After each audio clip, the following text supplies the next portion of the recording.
Hello everyone, guardian angel क्या है वो आज हम जानने की कोशिश करते हैं ताकि हम सभी की धारणा बदले जो हमने इसके बारे में सुन रखी है। ब्लेवेस्की के समय में एंजल्स और गार्जियन एंजल्स की धारणा क्रिश्चियनिटी के फैंटेसी वर्ल्ड से संबंधित थी। इसीलिए ब्लेवेस्की कहती हैं कि गुप्त विद्या गार्जियन एंजल के सिद्धांत को स्वीकार नहीं करते हैं। हालांकि वे दृढ़ता से विश्वास करते हैं कि मनुष्य में प्रेरणा का स्रोत और सभी चीजों में निपुण एक व्यक्तिगत डिवाइन स्पिरिट, एंजल और गार्जियन होता है। फिर वे गार्जियन एंजल क्यों नहीं कहती? क्रिश्चियनिटी और न्यू एज टीचिंग्स मानती है कि ईश्वर के द्वारा कॉन्शियस, इंटेलिजेंट और परफेक्ट बीइंग्स बनाए गए हैं जिन्हें एंजल कहते हैं, जबकि थियोसॉफी मानती है कि ज्ञान, बुद्धि और आत्मचेतना ऐसी चीज है जिसे हासिल किया जाना चाहिए। इसे किसी को यूं ही नहीं दिया जा सकता है। ऐसा करना विकास के पूरे नियम का उल्लंघन होगा। इसे केवल मानवीय चरण से गुजरने के माध्यम से हासिल किया जाता है, कोई दूसरा रास्ता नहीं है। एंजल्स, जिन्हें थियोसॉफी ध्यान चौहान कहता है, केवल हायरार्की के रूप में कार्य करते हैं, कभी भी पर्सनालिटी के लिए नहीं। कर्म के बाहर कभी कुछ नहीं हो सकता। जीवन में हमारे साथ जो कुछ भी होता है वह या तो कर्म द्वारा नियत होता है या कर्म के द्वारा अनुमति होती है। ये अन्यथा नहीं हो सकता। इस प्रकार सभी याचिकाएं, प्रार्थनाएं, चाहे खुद के लिए हो या दूसरों के लिए, अंततः व्यर्थ और निरर्थक हैं, जैसा कि भगवान बुद्ध ने सिखाया था। कई लोग दावा करते हैं कि वे एंजल से संपर्क करते हैं। तब ब्लेवेस्की कहती हैं कि कई एंजल्स वास्तव में अत्यधिक सेंटिमेंटल और इमोशनल बीइंग्स हैं और अधिकांश वे इमैच्योर, अनइंटेलिजेंट और अज्ञानी हैं। पर यदि आपके कर्म अच्छे हैं तो एंजेलिक किंगडम से एंजल स्वयं आते हैं और सहृदय मदद करते हैं। हिंदुइज्म और ब्लेवेस्की दोनों ही बताते हैं कि मानव के सृजन में दो पितरों का योगदान है। पहला, चंद्र पितृ, लूनर पिट्रिस, ये चंद्र ग्रह के पितृ हैं। दूसरा, सौर पितृ, सोलर पिट्रिस। ये शब्द उनके मामले में प्रतीकात्मक, मेटाफोरिकली यूज किया गया है। ये वस्तुतः भौतिक सूर्य से नहीं आए थे, न ही उसमें रहते थे। लगभग 18 मिलियन वर्ष पहले मनुष्य को माइंड एलिमेंट से संपन्न करने के लिए हायर वर्ल्ड से उत्कृष्ट अग्नि तत्व नीचे आए। इन प्राणियों ने बहुत पहले के मनवंतरों में अपना चक्र पूरा कर लिया था।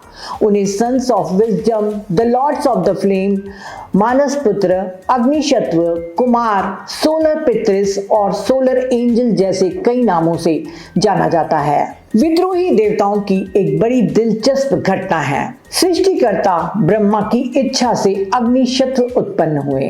ब्रह्मा ने सोचा वे मेरे पुत्र हैं और इसीलिए उन्हें मेरे काम में भाग लेना चाहिए। हालांकि अग्निशत्व जानते थे कि सृष्टि में उपस्थित रहना उनका मिशन था, लेकिन सृजन करना नहीं। उन्होंने सृजन में भाग लेने से इनकार किया। देवों के अन्य समूह बहिर्षदों ने ब्रह्मा के साथ सहयोग किया। इस प्रकार बहिर्षदों, जिन्हें चंद्रमा के देवता या चंद्र पितृ भी कहा जाता है, उन्होंने मनुष्यों को अपने माध्यम से आने दिया क्योंकि उनके पास क्रिएटिव फायर थी। इस प्रकार उन्होंने मानव शरीर का रूप उत्पन्न किया, लेकिन वे केवल भौतिक अस्तित्व को प्रोजेक्ट कर पाए। ये मानव उच्च मन के बिना था। चूंकि अग्निशत्व ने सृजन में भाग लेने से इनकार किया था, इसीलिए ब्रह्मा ने प्रतीकात्मक रूप से उन्हें सृष्टि में उतरने का श्राप दिया। लेकिन यही वे करना चाहते थे। उन्हें उतरने के लिए बाध्य नहीं किया गया था, लेकिन उन्होंने सृजन यानी क्रिएशन में इनकार किए गए कर्म द्वारा मिले हुए शाप को उतरने का कारण बनाया। इसीलिए उन्हें कानून के अनुसार उतरना पड़ा।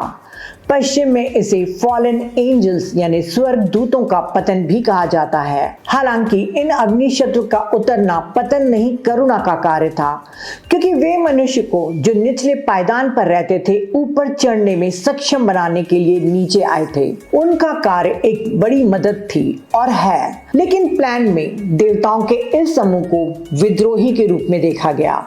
विद्रोही, रिबेलियस हमारे उद्धारकर्ता हैं, जिन्होंने प्रेम से हमें फ्री विल देने और हमारे विकास को गति देने का फैसला किया। इस प्रकार वे दिव्य योगी जो इम्पर्सनल इंडिविजुअलिटीज थे, यानी किसी व्यक्ति विशेष के लिए नहीं थे, पर मानवता के विकास के लिए इंडिविजुअल पर्सनालिटीज में उन्हें बदलना पड़ा। फायरी एंजल्स यानी अग्निशत्रु, जिनका स्वभाव शाश्वत ज्ञान और प्रेम था, उनका यह स्वैच्छिक बलिदान था। इसे अगर हम और विस्तृत रूप से जानना चाहें तो हमें मानव के 7 फोल्ड नेचर से परिचित होना होगा, जिसमें मन की दोहरी प्रकृति भी शामिल है, पर्सनल ईगो और higher ego. Personal ego personality है, जिसमें फिजिकल, एथरिक, एस्ट्रल और लोअर मेंटल बॉडी आते हैं। हायर ईगो यानी हमारी कॉजल बॉडी, जिसमें हायर मेंटल बॉडी, बुद्धि और आत्म चेतना आते हैं। वो मन जिसके साथ हम सबसे ज्यादा परिचित और अभ्यस्त हैं, वह हमारी पर्सनल ईगो या मैं की भावना, हमारी रोजमर्रा की सोचने की क्षमता, रैशनल माइंड है, जो ब्रेन से जुड़ा हुआ है और उसके माध्यम से काम करता है। थियोसॉफी कहती है कि ये हमारी प्रेजेंट पर्सनालिटी केवल एक लाइफ टाइम के लिए मौजूद है, जो पिछले जन्मों के कर्म प्रभाव और उसका परिणाम है। इसे निम्न मानस के रूप में जाना जाता है। मानस का अर्थ मन है। हमारी कॉजल बॉडी, जिसे हम जीवात्मा कहते हैं, हमारा हायर ईगो है, जो हमारी परमानेंट इंडिविजुअलिटी है, हमारा सच्चा अमर मैं। ये हमारी वास्तविक आत्मा है और ये पर्सनालिटी के माध्यम से पृथ्वी पर पुनर्जन्म लेती है। आत्मा त्रिगुणात्मक है, आत्म, बुद्धि और उच्चतर मनस। कॉजल बॉडी में ये हायर मनस एक प्रकाशमय प्राणी यानी बीइंग ऑफ लाइट है। ये एक डिवाइन एंटिटी है, हमारा अपना आंतरिक ईश्वर है। इसे इनर क्राइस्ट और इनर बुद्धा भी कहा जाता है। हमारे हायर मनस और लोअर मनस के बीच एक जोड़ने वाली कड़ी मौजूद है और इस कड़ी को हम अंतःकरण कहते हैं, जिसे शंकराचार्य जी समझ या अंडरस्टैंडिंग कहते हैं। जितना स्ट्रांग अंतःकरण होता है, उतना ही हम हायर मनस से कनेक्टेड होते हैं। सीक्रेट डॉक्ट्राइन कहता है कि हायर मनस खुश होने और विकसित होने के लिए नहीं आता है। मनस इसलिए आता है क्योंकि यह बहुत शुद्ध है और बहुत शुद्ध होने के कारण इसमें न तो कोई गुण है न ही दोष। इसीलिए इसे आना चाहिए और थोड़ा कष्ट सहना चाहिए और इस अवतार के चक्र में जो कुछ भी मिल सकता है उसका अनुभव प्राप्त करना चाहिए और वे ही अनुभव उसे परम यानी एब्सोल्यूट में विलीन होने के योग्य बना देंगे। ये मनस अलग अलग एंटिटीज हैं जो जन्म लेती हैं। ये सृष्टि का महान 7वां रहस्य है। ऐसे ही ब्लेवेस्की कहती हैं कि गार्जियन एंजल और प्रोटेक्टिंग एंजल्स जैसी कोई चीज नहीं है।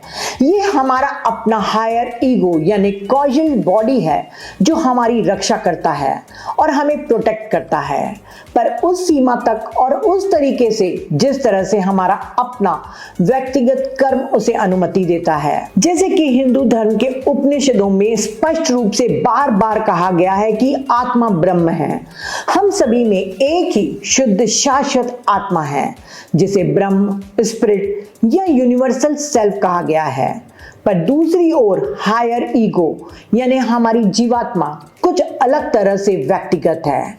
ये ज्ञान के पुत्र या मन के पुत्र मनुष्य के कॉजल बॉडी में मानस प्रिंसिपल बन गए हैं, जिसने मनुष्य को एक विचारशील, सेल्फ कॉन्शियस और इंटेलिजेंट बनाया। हायर मनस पृथ्वी पर मनुष्य और स्पिरिट के बीच जोड़ने वाली, मजबूत करने वाली इंटरमीडिएट लिंक है।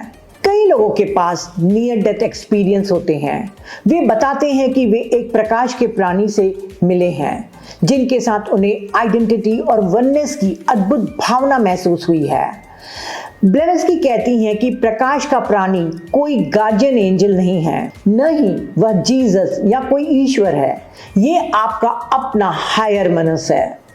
यह एक जटिल, अत्यधिक आध्यात्मिक और रहस्यमय शिक्षा है, उन विषयों में से एक जिस पर कॉमन लोगों को बहुत कम कहा जा सकता है। फिर भी ये हायर मनस सुपर सोल है, जो जब भी और जिस तरह से भी संभव हो हमारी रक्षा करता है, हमारी सुरक्षा करता है, लेकिन ये हमेशा कर्म के अनुसार ही निर्धारित होता है।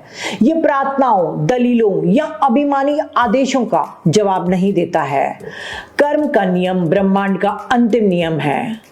ब्लेवेस्की अग्निशत्व, सोलर पितृस या मानस पुत्र के नाम से इन्हें संबोधित करती है। वे गार्जियन भी कहती है पर गार्जियन एंजल शब्द कभी यूज नहीं करती, शायद इसलिए क्योंकि उस समय ये शब्द दूषित हो गया था। टॉरकॉम इन्हें सोलर एंजल कहते हैं पर अदर वर्ल्ड्स बुक में इनको गार्जियन एंजल के रूप में संबोधित करते हैं। टॉरकॉम ने break through to higher psychism, karma and reincarnation और अदर वर्ल्ड्स नामक बुक में इनकी विस्तृत व्याख्या की है। वे कहते हैं गार्जियन एंजल हमारी स्वयं की सोलर एंजल है। ये शब्द तिब्बतियन और इजोटेरिक टीचिंग्स के माध्यम से दिया गया है। टॉरकॉम कहते हैं कि हमें बताया गया है कि लेमुरियन काल में मनुष्य पशु जैसा जीवन जीता था। उसे सोचने और समझने की शक्ति नहीं थी। लाखों डिवाइन बीइंग्स को आदेश दिया गया था कि वे मानवता को ज्ञान की ओर ले जाएं। वे 2 दलों में विभाजित थे।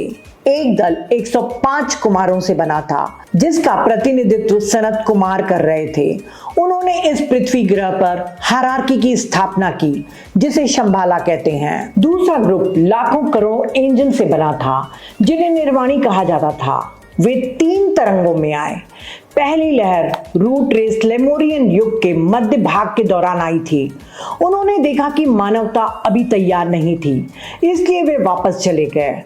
दूसरी लहर हजारों साल बाद आई।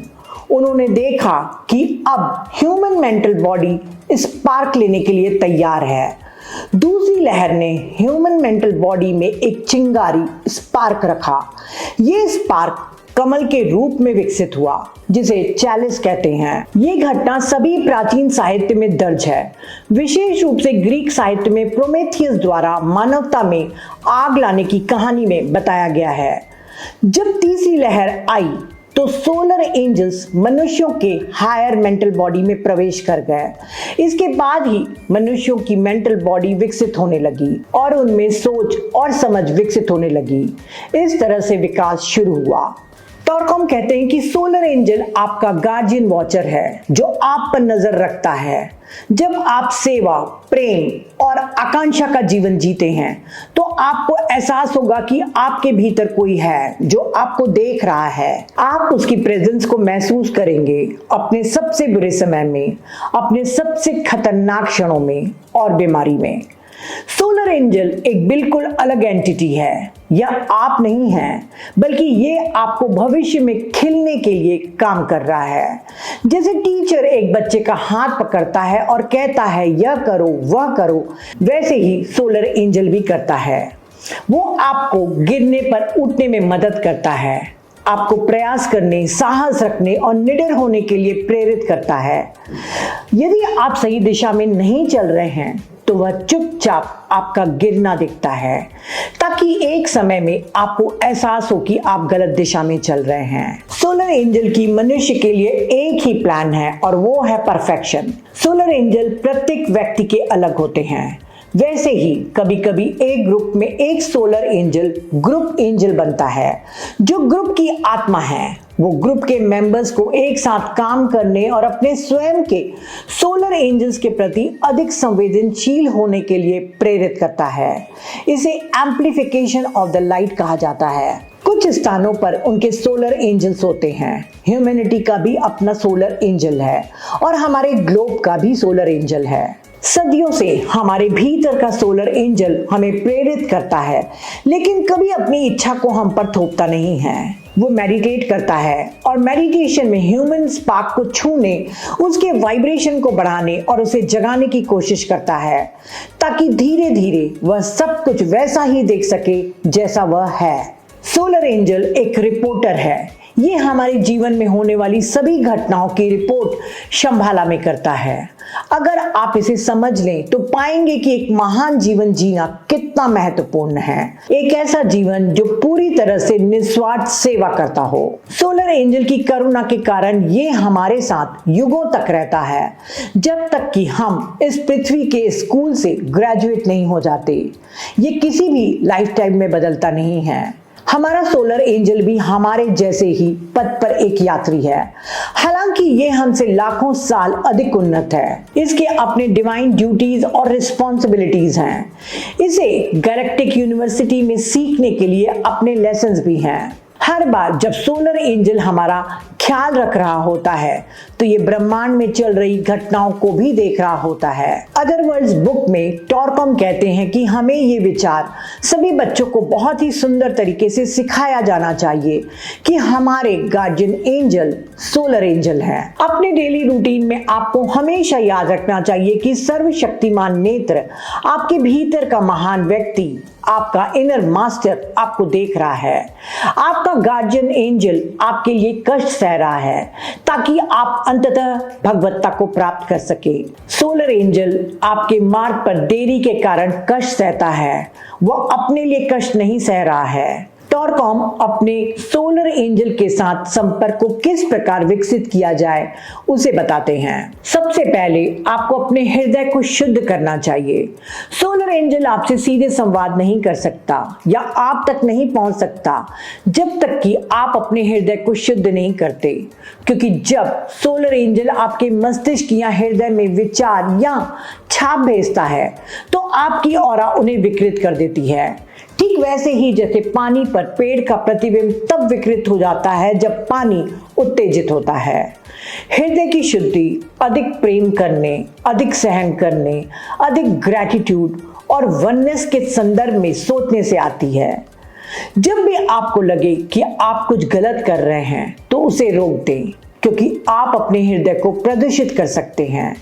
आप गलत तरीके से सोचकर, आक्रामक तरीके से बोलकर, अपने स्वभाव में द्वेष, हिंसा, बदनामी या गपशप करके अपने हृदय को प्रदूषित कर सकते हैं। हृदय की शुद्धि आपके सोलर एंजल्स के साथ आपके संपर्क का आधार है। दूसरा, आपको अपने फिजिकल एक्शन, थॉट्स, इमोशन, वाणी सभी में हानि रहितता विकसित करनी चाहिए। जरूरी नहीं है कि आप केवल एक्शन या बोलकर ही किसी को हार्म करें। नफरत, रिवेंज की भावना भी दूसरे को हार्म पहुंचाती है। किसी की भी जीवन की प्रगति में रुकावट अगर आप लाते हैं तो आप हार्मफुल हैं। अगर आप हार्मलेसनेस वाला जीवन जीते हैं तो सोलर एंजल की दृष्टि में आपको लाती है। तीसरा, आपको अपना प्यार बढ़ाना चाहिए। चौथा, आप जो कुछ भी कहते हैं उस पर सावधानी पूर्वक निगरानी विकसित करनी चाहिए। सोलर एंजल्स रॉन्ग स्पीच द्वारा बनाए गए कर्मा को भेद नहीं सकते हैं। जीसस ने कहा है कि जजमेंट के दिन हमें अपने द्वारा बोले गए हर एक बुरे शब्द का जवाब देना होगा। पांचवा, अपने ऑरा को उन लोगों की ऑरा के साथ न मिलाएं जो अपराध, डेंजर्स, घृणा, ईर्ष्या, भय, क्रोध, लालच और रिवेंज से प्रदूषित हैं। अपनी ऑरा को और किसी की ऑरा से मिलाने के 3 तरीके हैं: फिजिकल टच, किसिंग और सेक्स। सेक्सुअल प्यूरिटी बहुत महत्वपूर्ण है। पार्टनर चुनते समय इन बातों का ध्यान रखना भी महत्वपूर्ण है कि आपका भावी पार्टनर सदाचारी हो। छठवां, विचारों की शुद्धि। अपने विचारों को शुद्ध करने के लिए आपको किसी दूसरे लोगों को बुरा, असफल, बेवकूफ या निम्नतर इंसान नहीं समझना चाहिए। अपने विचारों को बदलें और सबके लिए अच्छा सोचें। सातवां, हमेशा विजयी विचार बनाने का प्रयास करें। असफलता के विचारों को कभी भी स्वीकार न करें। मैं मर रहा हूँ, मैं अच्छा नहीं हूँ, मैं बदसूरत हूँ, मैं ये काम नहीं कर सकता। इसके विपरीत आपको हमेशा कहना चाहिए, मैं विजयी होने जा रहा हूँ, मैं स्वस्थ होने जा रहा हूँ, मैं जीने जा रहा हूँ, मैं विकसित होने जा रहा हूँ और सुंदर बनने जा रहा हूँ। जैसे आपको ये पॉजिटिव थॉट्स अपने बारे में रखना है, वैसे ही आपको दूसरों के बारे में भी ऐसे ही थॉट्स रखना चाहिए। आठवां, निस्वार्थ सेवा, सैक्रिफिशियल सर्विस। आप जो भी धन कमाते हैं उनका उपयोग सिर्फ अपने परिवार तक सीमित नहीं करना चाहिए। आपको उन लोगों की मदद अवश्य करना चाहिए जिनको जरूरत है, पर इस सेवा के बदले किसी पद या प्रशंसा की उम्मीद नहीं करना चाहिए। निस्वार्थ सेवा के माध्यम से आप अपने सोलर एंजल्स के साथ अधिक इंटीमेसी विकसित कर सकते हैं। आपके भीतर का सोलर एंजल ज्ञान और शक्ति का खजाना है। जैसे जैसे आप उसके करीब आते हैं आप अधिक डायमेंशंस में चमकते हैं। 9वां, मेडिटेशन। इससे आप एक ऐसा मार्ग बनाते हैं जो अंततः आपके सोलर एंजल के मार्ग को छुएगा। आप अपने और उसके बीच एक पुल बनाते हैं और इस पुल यानी अंतःकरणा को मजबूत बनाते जाते हैं। तब आपका सीधा संपर्क होगा। आप अपने भीतर ज्ञान के स्रोत के साथ निरंतर संपर्क में रहेंगे। उदाहरण के लिए, जब आप एक लेक्चर तैयार कर रहे होते हैं तो तुरंत सोलर एंजल कम्युनिकेशन पाथ खोल देगा और जब आप बोलना शुरू करेंगे तो ज्ञान आपके माध्यम से प्रवाहित होगा। पहले शायद आप उन चीजों के बारे में नहीं जानते थे जिनके बारे में आपने बोला था। अब आप जानते हैं, क्योंकि सोलर एंजल की बुद्धि और क्रिएटिविटी आपके माध्यम से प्रवाहित हो रही है और बोलती है। 10वां, कंटेम्पलेशन। चिंतन आत्मा के प्रकाश में एक सूत्रीय ध्यान है। ये जानने यानी नोइंगनेस की प्रक्रिया नहीं है। ये सोलर एंजल के प्रकाश के अवशोषण और आत्मसात यानी एब्जॉर्प्शन और एसिमिलेशन की प्रक्रिया है। 11वां, मौन, एकांत और एकांतवास। आपको इन चीजों के आदी हो जाना चाहिए। कभी कभी साइलेंस रहें। 7 दिनों के लिए एकांतवास में जाएं और बात न करें, सोचे भी नहीं, बस चुप रहें। आप देखेंगे कि आप अपने पूरे सिस्टम को कैसे पुनर्जीवित करते हैं। 12वां, क्राइस्ट की सुंदरता की आकांक्षा और प्रयास करना है। क्राइस्ट ह्यूमैनिटी के सोलर एंजल हैं। जीसस क्रिश्चियन नहीं है। चाहे हम किसी भी धर्म के हों, क्राइस्ट कॉन्शियसनेस के लिए प्रयास करना चाहिए। क्राइस्ट कॉन्शियसनेस हायर कॉन्शियसनेस है। ये सोचने और जीने का एक उन्नत तरीका है जो भौतिकवादी दुनिया के डर से परे है। 13वां, अपनी विल पावर विकसित करना। अपनी इच्छा शक्ति विकसित करने का मतलब है कि शरीर, भावनाओं और विचारों पर नियंत्रण करना। आप इसे छोटी छोटी चीजों से शुरू करें। अगर आप कहते हैं कि आज मैं खाना नहीं खाऊंगा, तो आप ऐसा ही करें। भावनात्मक रूप से एक लक्ष्य निर्धारित करें और प्रयास करें, ये कहते हुए कि चाहे कुछ भी हो, मैं रिएक्ट नहीं करूंगी, और आप ऐसा करें। या कोई कितना भी अपमानित करे, उसके लिए कोई बुरे विचार नहीं आने दूंगी। इस तरह से आप अपनी विल पावर को धीरे धीरे और स्ट्रांग बनाते जाएंगे। 14वां, रिनंसिएशन, त्याग। आप अंततः एक ऐसे व्यक्ति बनने जा रहे हैं जो जितना लेता है उससे अधिक देता है। जो कुछ भी आपके पास है, जो कुछ भी आपने एकत्र किया है, उसे त्याग देता है। अपने घमंड, अभिमान और अपने दिखावे को त्यागें। आपको ये महसूस करना चाहिए कि कुछ भी आपका नहीं है, यह एक जीवन का है। जब आप त्याग करते हैं तो आपके पास सब कुछ होता है। तो फ्रेंड्स, आज हमने अपने गार्जियन एंजल यानी सोलर एंजल्स के बारे में जाना। तो अगली कड़ी में हम देखेंगे कि कर्मा और सोलर एंजल का क्या संबंध है और क्या सोलर एंजल कभी व्यक्ति को छोड़कर जा सकता है। तो आज के लिए इतना ही। Thank you.